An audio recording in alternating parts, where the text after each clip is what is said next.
Imani, stop.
Hello, and welcome to Let's Talk CNAs, a show for CNAs by CNAs. I'm your host, Wendell, and this is my lovely co-host, Angel. Hello, and we are here in Phoenix, Arizona. Yay, yay! And today's show, we will be talking about environmental services. And what you know, it's Environmental Services Week. Yay, yay! September 9th through the 15th. That's right, Angel. And I would like to share a quote with you from Maria Kondo. Maria Kondo said, "The objective of cleaning is not just to clean, but to be happy within the environment you live in." All right, that's awesome. Right. Thank you, Angel. Well, on that note, are you ready to start the show? I sure am. All right. Well, in that case, let's get so fresh, and so clean. Let's have a conversation. Let's talk CNAs. Let's talk CNAs. Let's talk CNAs. Okay. Let's have a conversation. Thank you for being on the show again. You're welcome. You're welcome. So Jeremy, if you would, tell us a little something about yourself. Well, I've been in healthcare industry doing what I'm doing now with housekeeping for going on 15 years. All right. Right. Long time. Mm-hmm. Started doing it at 22 years old. So. All right. And how long have you been working in long-term care? This is actually my first year doing that. First year? I worked in hospitals before that for the rest of my time. Okay. All right. Well, thank you for that. So, Jeremy, as you know, we do what we call a $1 million question. Your $1 million question comes from 50 CNAs, and they wanted to know whose responsibility is it to unplug stool in a toilet? Good question, right? Good question. So, for me as a housekeeping manager, we really don't have problems helping when we can, but typically it's a maintenance responsibility. Okay. So it has nothing to do with CNAs having to. No.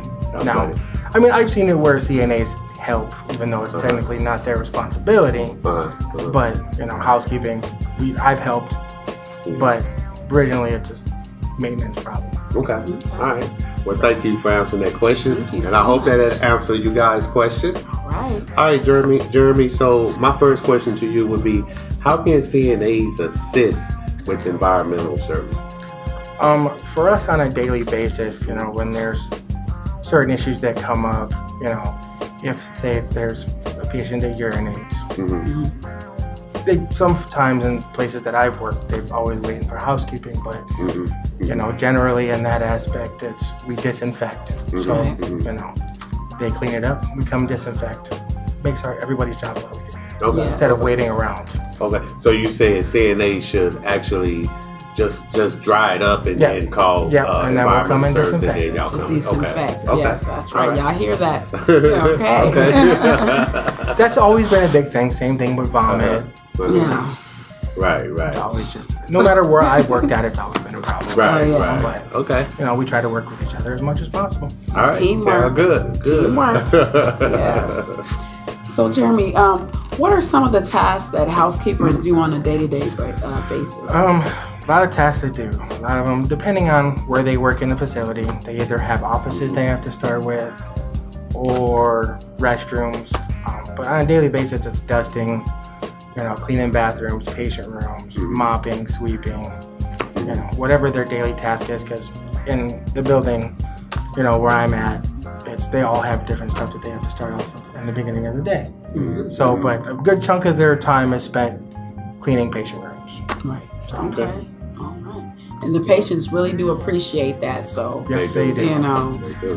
Like to me, with housekeepers and CNAs, we're kind of close niche. When it comes to taking care of the residents. So, Yeah, and then you have to think about it too. The resident's gonna let you know, hey, they didn't clean my room. Yes, they didn't will. disinfect, so they gonna let you know all of that. I've been chased down a few times. Oh yeah. Yeah. And then they'll even ask you guys like, can you do this for me? This and that, because you're right there. Like, well, hold on, let me get the CNA.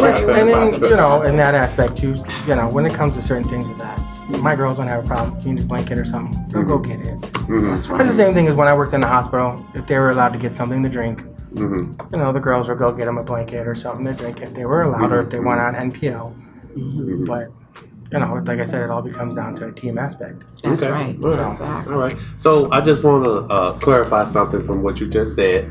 So it's no misunderstanding. So you said your girls would, give them whatever they need. So that's not to say that we don't have any males that work in housekeeping or environmental services. Is that correct?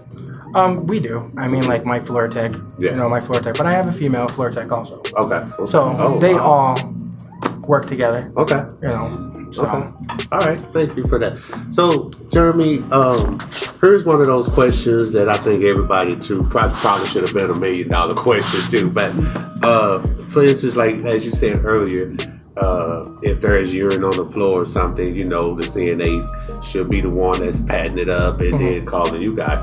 So when you come, or if a CNA has to use disinfectant themselves, how long should that sit before you actually get that? It has a 10-minute dwell time. 10 minutes? Yes. Okay. So the same thing for C. diff situation. Now, depending on with bleaches, there's a disinfectant bleach or regular bleaches. It's just depending on which product you use for those, there's different dwell times for it. Okay. So like with most bleaches, it's 3 to 5 minutes. And then if there's other products to use, which is also the same time with the disinfectant, 10 minutes. Okay. All right. Awesome. That's good to know. That was just always a curious, because I know it's sometimes, it's like you spray the disinfectant and everybody's just well, wiping even it if then up, if you're wiping it, it's still getting its time in. Okay. You can let it sit too, but as you're wiping it, it's still going to be wet. So even if then, it's 10 minutes. Okay. Because basically that's about the time it takes to dry. So once it's dry, it's disinfected. It did what it's supposed to do. Yes. Okay. That makes Sounds sense. good. That makes Okay. sense. All right. All right. So, describe a perfect day for environmental services. Perfect day for me. Everybody comes to work. Everybody's on time. There's no major issues. Usually every day is pretty good.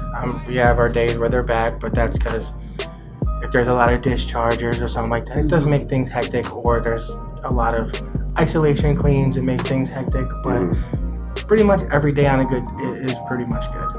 Oh, good answer. We don't really ever have bad days. I mean, I may have the bad day, but I try not to let my bad day reflect on everybody There else. you go. Right. Yes. And that's a leader. That's a leader. Oh, yeah. You don't show your team that your day is bad. Nope, I You don't. have to keep them afloat. Yeah. We may talk about it at the end of the day, because they'll ask me, what my problem is. I was like, I don't like to let them handle it. I handle it my own way, and I don't reflect it on them. I don't bring what's going on with me to them. So that's All right. just All right. That's how I awesome. do it.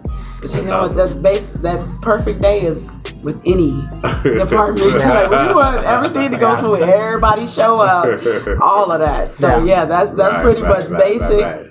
All around. And like I said, I try not to let whatever negative happen through the day, if it was to me or something, I just let it go. Let everybody do their thing. If they need something, they'll come find it. That's just how I do it. Right. Exactly. That's awesome. But like I said, 9 times out of 10, there's usually never a bad day unless I have a bunch of people not show up. But other than that, Right. we try to have as good a day as possible. There you go. So yeah, that's a good thing when everybody shows up. So when you don't show up, it's you know what kind of day you're gonna have. Yes. All right. So Jeremy, is there any last words you want to tell everybody? No, I mean, I think I want to thank you guys for having me. Oh, well, I appreciate it. Nothing. Hopefully, I've been able to give whatever information you guys needed. You did. To help out when I can. You did. So, you know something I just thought about, Jeremy. Friday, was it yesterday? Yes. That was the last day. No, today. Today. The 15th. Today is the last day. So, what did you guys do to recognize your employees? So yesterday, you know, from the company that I work for, we bought everybody lunch yesterday. Oh, that's nice. So we had lunch, and then you know, I bought everybody donuts on Tuesday. I brought donuts in for everybody. Yum. As my appreciation to them for their hard work. Awesome. And then they all, my company sent out, they all got lunch bags and thank you notes from our CEO of our company. Oh, wow. So the lunch bags are pretty nice. I was kind of surprised. They're really nice. So, but then, you know, it was just me doing my part to appreciate what they do. Okay. You know, these girls work hard every day. All right. Oh yeah, they do. Oh yes. So, I mean, you know, as having guys and girls do the same thing, I mean, they all work hard. Exactly. I mean, sometimes they come in, even though they're not working around the clock, they come in and work too. That's one of the things, I mean, they're not supposed to, but they do it because they know there's things that need to be done. Gotta do what you have to And they do. have to do what they have to do to get things done. Right. Ownership. That's Yes. what it is. Ownership. All right. So yes. Right. So want to let everybody know, happy Housekeeping and Environmental Services Week. That's right. All right, Jeremy, again, thank you for being on the You're show. welcome. All right. You're welcome. Thank you. You're welcome. All right. Well, it's been an amazing show today. Don't you agree, Wendell? It sure have, Angel. And remember, environmental services has always been a very important part in long-term care. That is absolutely right. And make sure you check us out on YouTube, Instagram, Facebook, and Twitter. That's right, Angel. And we want to thank our special guest, Jeremy, for being on the show. Thank you. And we would like to thank you for watching the show. And we'll see you next time on Let's Talk CNAs, where knowledge is empowerment. Let's have a conversation. Let's talk CNAs. Let's talk CNAs. Let's talk CNAs. Okay. Let's have a conversation.